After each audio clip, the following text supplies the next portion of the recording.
வனாந்தரத்துக்கு கொண்டு போகப்பட்டார். அன்புக்கும் இதுக்கும் எந்த சம்பந்தமே சிந்தனை இந்த வசனத்தை வாசித்தவங்க என்ன செய்யும் விளங்கு. இயேசு கிறிஸ்து பிசாசினால் சோதிக்கப்படுவதால ஆவியானவராலே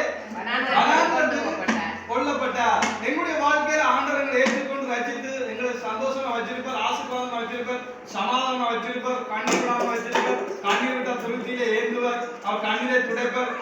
பாருங்க, தேவனுடைய வார்த்தையில அனிதம் நாங்கள் இப்படியான ஒரு விஷயத்தை தாங்க என்ன செய்யறோம், கற்றுக்கொள்றோம், கற்றவங்க என்ன செய்யறோம், அது ஆர்வமே செலுத்தம். ஆனா பாருங்க, ஆண்டவர் இந்த ஞானஸ்தானம் எடுத்த உடனே ஆவியானவர் என்ன செய்யறார், புறாவை போல ஒரு வார்த்தை என்று சொல்ல, இதான் என்னுடைய நேசகுமாரன். அப்ப அந்த அன்பின் முதலாவது வெளிப்பாடு எப்படி விளங்குது, இதான் என்னுடைய நேசகுமாரன், நான் என்ன செய்யறேன், பிரியமா இருக்குன்னு சொன்ன உடனே அடுத்த கையோட ஆண்டவர் என்ன செய்யறார், வனாந்தரத்துக்கு கொண்டு போறார். இயேசு கிறிஸ்துவ பிசாசினால சோதிக்கும்படி. அதுதான் நான் சொன்னேன், உண்மையான தேவன் உங்களை முதலாவது என்ன செய்யும், சோதிக்கும், உங்களை புடமிடும். உபத்திரத்தின் கோயில் உங்களை என்ன செய்யறேன், நான் தெரிந்து கொண்டேன். முதலாவது நீங்க அன்பு சொல்ற தவறா புரிந்து கொள்ளாதீங்க. முதலாவது தேவனுடைய அன்பு உங்களை என்ன செய்யும், சோதிக்கும். இந்த சோதனை எந்த மனுஷனிடத்துல இருக்குதோ நீங்க அந்த இடத்துல நீங்க புரிஞ்சு கொள்ள வேண்டியது என்ன காரியம், ஆண்டவருடைய அன்பு என்மையில இருக்குது. சில பேர் நாங்க ஜெர்மனி சொல்லுவோம், ஆண்டவரே உனக்கு அன்பு இல்லை, அவனுக்கு கண் இல்லை, அவனுக்கு காது இல்லை, அவனுக்கு மூக்கு இல்லை. நீங்க மூக்கிலிருந்து முகராத தேவனா, காதிலிருந்து கேட்காத தேவனா, வாயிலிருந்து பேசாத தேவனா, நான் வேதனை போறது உங்களுக்கு தெரியவே இல்லையா, நான் எதையோ நம்பி ஏதோ ஒரு பிளானை நம்பி கூட சம்பவத்துக்கு வந்தேன், ஆனா அப்படியே இருக்கிறேன், எந்த ஒரு மாற்றம் இல்லையா. நான் என்ன செய்யறேன், சில நேரம் ஆண்டவரே நீங்க வைத்த அன்பு என்ன தனிந்து போச்சா, ஆண்டு சொல்றாரு, அக்கிரமம் மிகுதியாக என்ன செய்யுமா, அன்பு தனி, நாட்டு அன்பு தனி மீது நம்முடைய அன்பு தனியும் ஆண்டோட அன்பு ஒருபோதும் என்ன செய்யாது, தனியாத அன்பிலே என்ன செய்யாது, உண்மை உள்ளவர். அவர் சொன்ன வார்த்தை ஒருபோதும் மாறாது. நீங்க கவனமா நீங்க சிந்தித்துக் கொள்ள வேண்டிய காரியம், கர்த்தர் உங்கள் மேல அன்பா இருக்கிறாருன்னா நீங்க புரிந்து கொள்ள அடையாளம், கர்த்தரின் மேல அன்பா இருக்கிறார்னு சொல்றதுக்கு நீங்க அறிந்து கொள்ளக்கூடிய விஷயம் ஒரு 5 காரியத்தை நாங்க என்ன செய்யலாம், இன்றைய நாளும் பார்க்கலாம். அதுல முதலாவது சோதனை. சோதனை சகிக்கிற மனுஷன் பாக்கியவான். அடுத்தது பாருங்க, இரண்டாவது, நேரம் இல்லை, நான் நேரம் டக்குன்னு சொல்லி போல.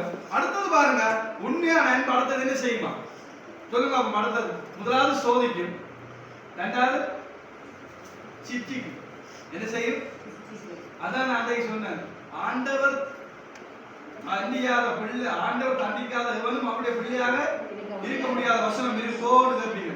எவே வேண்டாம் அதிகாரத்துல இருக்கு. அவருடைய சிச்சை அற்பமா என்ற மனுஷன் பாக்கியவான் அல்ல, அவர் தேவனுடைய பிள்ளை என்றே சொல்ல முடியாது, வசனம் தெளிவாக. அவருடைய சிச்சையை ஏற்காதவன், அவருடைய சிச்சையை அற்பமா என்றவன், அவன் சிச்சிக்கும் போது கோபம் கொள்றவன், அவன் சிச்சிக்கும் போது என்ன செய்கிறது, தன் பிள்ளையை கடினப்படுத்துறவன், அவன் சிச்சிக்கிறதை ஏற்றுக்கொள்ளாத அவனுடைய பிள்ளையே இல்ல. நீங்க எல்லாரும் அவருடைய அன்பு சொன்னுடைய ஆசீர்வதிக்கும் அள்ளி தரும் கொட்டு மானத்தை கூறிய பிச்சு போட்டு அள்ளி கொட்டு தான் இருக்கீங்க. ஆனா தேவனுடைய முதலாவது அன்பு, தேவனுடைய அன்பு முதலாவது என்ன செய்யும், எங்களை சோதிக்கும், இரண்டாவது எங்களை என்ன செய்யும், சிச்சிக்கும். அதை எடுத்து வாசிங்க, நீதிமொழிகள் 3ஆம் அதிகாரம் 12ஆம் வசனத்தை வாசிங்க. தகப்பன் தான் நேசிக்கிற புத்திரனை சிக்ஷிக்கிறது போல கர்த்தரும் அவரிடத்தில் அன்பு கூறுகிறாரோ அவனை சிக்ஷிக்கிறார். என்ன செய்யறார் அவர் அடுத்தது, எல்லாரும் ஆண்டவர் சிக்ஷிக்கிறதுக்கு மானம் நேச மாட்டோம், யாரும் அடிக்கிறதுக்கு பிரியப்படவே மாட்டோம், சிக்ஷிக்கிறதுக்கு நாங்கள் பிரியப்பட மாட்டோம். இன்றைய நாளும் ஆண்டவர் அன்பை தவறா புரிஞ்சு கொள்ளாதீங்க. அது சாந்தம், அது இரக்கம், அது ரேடிய சாந்தம், அது தயாவு, இரக்கம், ஜெபம் பண்ணும் போது நாங்கள் அடிக்கடி சொல்லுவோம். ஆனா முதலாவது ஆண்டவர் அன்பு என்ன செய்யும், உங்களை சோதிக்கும். இரண்டாவது என்ன செய்யும், உங்களை சோதிச்சு நீங்க புடமிடப்படும் பொழுது நீங்க இந்த சோதனைக்கு இடம் கொடுக்காட்டிக்கு அந்த சோதனைக்கு நீங்க என்ன செய்யாது, ஆண்டவர் பிராணிக்கு மேலாக சோதிக்க ஒருவரும் என்ன செய்ய மாட்டார், விட மாட்டேன். இந்த அன்பு ஒரு மனுஷனுடைய வாழ்க்கையில தேவ அன்பு எப்படி கிரியை செய்யறாரு, எப்படி ஒரு மனுஷனை உருவாக்குறது பாருங்க. இந்த வசனம் முதலாவது என்ன செய்யுது, ஒரு மனுஷனுடைய தேவ அன்பு எப்படி வெளிப்படுதுன்னு சொன்னா அது சோதனையாக வெளிப்படுது. அந்த சோதனையில நிக்கிற மனுஷன் என்ன செய்யறாங்க, பாக்கியவான். அடுத்தது இந்த சோதனை மத்தியில் ஆண்டவர் என்ன செய்யும், இந்த சோதனை அவன் பெறப்படாதீங்க அவனை என்ன செய்யும், சிச்சிக்கும். தேவன் அவன் மேல அன்பா இருக்காரோ அவன் என்ன செய்யறான், பைபிள் சொல்லுது, சிச்சிக்குது. இப்ப பாருங்க, உங்களோட பிள்ளை தப்பு செய்தா நீங்க அடிக்கிறது கோபத்தினாலே எரிச்சினாலே பொறாமை என்னத்தால நீங்க அடிக்கிறீங்க உங்க பிள்ளைக்கு. இப்ப எல்லாரும் பிள்ளை வச்சிருக்கீங்கப்பா, எல்லாரும் பிள்ளை வளர்க்குறீங்க, எல்லாரும் என்ன செய்யறீங்க, உங்களுக்கு பிள்ளை இருக்கு. நீங்க ஒரு பிள்ளை தப்பு செய்யும் போது என்னத்தினால நீங்க அடிக்கிறீங்க, அந்த கண்டிப்பு வருகிறது. அன்பினால் அந்த கண்டிப்பு வரும். தேவனுடைய அன்பு நீங்க பிழையம் செய்யும் போது, நீங்க ஆண்டவரை விட்டு விலக நினைக்கும் பொழுது, ஆண்டவர் என்ன செய்வார்? உண்மையான அன்பு உங்களை என்ன செய்யும்? அது உண்மையான அன்பா இருந்தா, அது உண்மையான நேசமா இருந்தா, கடவுள் உண்மையான பிரியமா இருந்தா, அது உங்களை கண்டிப்பா என்ன செய்யும்? சிச்சிக்கும். அது கண்டிப்பா அப்பா நீ ராசா நீ கொஞ்சம் இந்த ஓடிவா தப்பு செஞ்சா என்ன வா நான் வந்து என்ன செய்வேன்? சேர்த்து கொண்டு வரும். ஆனா முதல்ல என்ன செய்யும்? சிச்சையை உங்களுக்கு கொடுக்கும். உங்களுக்கு சிச்சையை கொடுக்க. நேற்று நாள் பாஸ்டர் நல்ல மெசேஜ் கொண்டு வந்தார். அந்த மெசேஜ் இல்ல ஜோனாவுக்கு ஒரு மெசேஜ். ஜோனா தன்னுடைய பிள்ளையை என்ன செய்யறார்? அவன் ஒப்புக்கொள்றார். ஆனாலும் அவன் செய்த பிள்ளைக்கு ஆண்டவர் சிச்சையை கொடுத்துதான் என்ன செய்யறார்? 3 நாள் நீண்ட வயதுக்கு இருந்ததே விரும்பார்.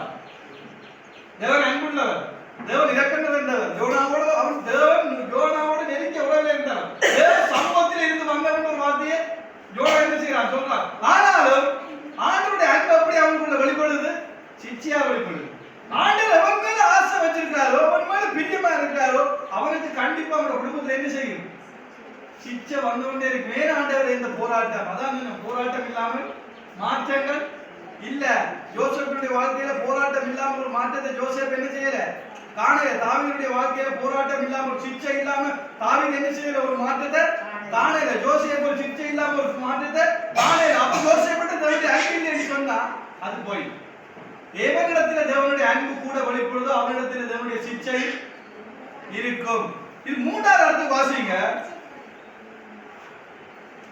3வது இடத்துக்கு வாசிங்க. உண்மையான அன்பு உங்களை என்ன செய்யும்? பாதிக்கும். என்ன செய்யும்? ஒன்று சோதிக்கும், ஒன்று சிச்சிக்கும், ஒன்று என்ன செய்யும்? பாதிக்கும். யோபு 2ஆம் அதிகாரம் 8ஆம் வசனம். இந்த அன்பை குறித்து நீங்க என்ன செய்யக்கூடாது? கன்ஃபியூஷன் ஆகக்கூடாது. ஐயோ ஆண்டவர் கேட்கறது கண்ணில துடைக்கிறாரு, கண்ணில ஆண்டவரே நீ என் கண்ணில திருப்தியில் இல்லவோ சேர்த்து வச்சுக்கிறீர். நான் அழுகையின் பள்ளத்தாக்கி நடந்தாலும் அதை ஊடுருவி குத்தத்தக்க பலன் எனக்கு என்ன செய்யுது? தருகிறேன். ஆனா ஆண்டவர் முதலாவது நீங்க ஆண்டவர் பிள்ளைய கனவசமா நீங்க ரட்சிக்கப்பட்டிருக்கீங்க. உண்மையான அன்பு, தேவனுடைய உண்மையான அன்பு எது செய்யணும் நீங்க என்ன செய்யணும்? தெரிஞ்சு கொள்ளணும். இந்த மெசேஜ் நான் முதல்ல கொடுத்துறான். எத்தனை ஞாபகம் இருக்கு? எங்க கொடுத்தேன்? மலை சிஸ்டம் கொடுத்தேன். வீட்டு கூட்டத்துல நான் இந்த மெசேஜ் கொடுத்தேன். நீங்க அன்பு சொல்ல அன்பை தவறா புரிஞ்சு கொள்ளாதீங்க. சிச்சவை ஆண்டவர் சிச்சிக்கும் போது ஆண்டவர் அன்பு வைக்கிறது நீங்க நினைக்காதீங்க. ஆண்டவர் சோதிக்கும் போது ஆண்டவர் அன்பு உங்களை எங்க நினைக்காதீங்க. ஆண்டவர் உங்களை பாதிப்புக்குள்ளா நடத்தும் பொழுது என்ன செய்யற பாருங்க. ஜோபு 2ஆம் அதிகாரம் 8ஆம் வசனம் சொல்ற வாசிங்க. அவன் ஒரு ஓட்டை எடுத்து தன்னை சுரண்டி கொண்டு சாம்பலில் உட்கார்ந்தான். முதலாவது அந்த பிசாசுக்கு ஆண்டவர் கொடுக்கிறார். நீ யார் மேல கண்ணா இருக்க? நீதிமானாய ஜோபு மேல கண்ணா இருக்கிறியோ அவன் உத்தமனும் சன்மார்க்கனும் பொல்லாப்புக்கு விலகி நடக்கிறவனுமா இருக்கிறான்னு சொல்லி ஆண்டவர் அவன் மேல ஒன்று செய்யறார். ஒரு அன்பு என்ன செய்யறார்? வெளிக்காட்டுறார். ஆனாலும் அந்த அன்பு அவனுக்குள்ள என்ன செய்யுது? ஆண்டவர் அவன் என்ன செய்யறார்? புலம்புல பாக்குறாரு. எப்படி புலம்புறான்டா? அவன்கிட்ட இருந்தது எல்லாம் அந்த அன்பு என்ன செய்யுது? ஆண்டவர் சொல்றார், நீ என்னதான் செய்தாலும், நீ அந்நிய பாஷை பேசுறாலும், சுவிசேஷ ஊழியம் செய்தாலும், என்னதான் செய்தாலும் அன்பு உனக்கு இல்லாவிட்டால் ஒன்றுமே. நீ எதை உன்னுடைய இருக்க விட்டு எல்லாத்தையும் அன்னதானம் பண்ணினாலும் அன்பு உனக்கு இல்லாவிட்டால் ஒன்றுமே இல்லை. பாருங்க, ஜோபுட்ட இருந்த எல்லாம் விளக்குகிறான். யோபு தெரியல இருந்த சொத்துக்கள் அவனை போல செல்வந்தன் கிழக்கத்திய நாடுகள்ல அவனை போல செல்வந்தன் அந்த தேசத்துல எவருமே இல்ல. ஆனாலும் ஜோபுட்ட நிலைமையை பாருங்க. ஓட்டு எடுத்துட்டு அந்த பொப்பளங்களை என்ன செய்யறாங்க? சுரண்டா. இந்த நிலைமையில ஆண்டவர் இவ்வளவு நாள் உங்களை வச்சிருக்காரு. எத்தனை பேர் உங்களோட ஓட்டால உங்களோட பொப்பளங்களை சுரண்ட நிலைமைக்கு ஆண்டவர் கொடுத்துருக்காரு? எத்தனை பேர் சாப்பிட முப்ப என்ன பார்த்து கனி சொல்லணும்? நீ செத்து போ, நீ வாழ்றதை விட இருக்கிறது உனக்கு பெருசு இல்ல, செத்து போ. ஒரு எக்ஸாம்பிளுக்கு சும்மா இப்ப யோகை பார்த்து சுதா அப்படி சொன்னா யோகால தாங்க முடியும். எல்லாரும் மனைவி மேலாலையும் நாங்க இந்த வார்த்தையை கேட்டா எங்களால தாங்க முடியாது. கணவனால மனைவி கேட்கப்பட்டா இந்த வார்த்தையை தாங்க முடியுமா? இருக்கிறத பார்க்க என்ன செய்யும்? செத்து போ. இருக்கிறத பார்க்க செத்து போ. அந்த ஜோபு சொல்றான், நீ பைத்தியக்காரன் பேசுறது போல என்ன செய்யற? பேசுற.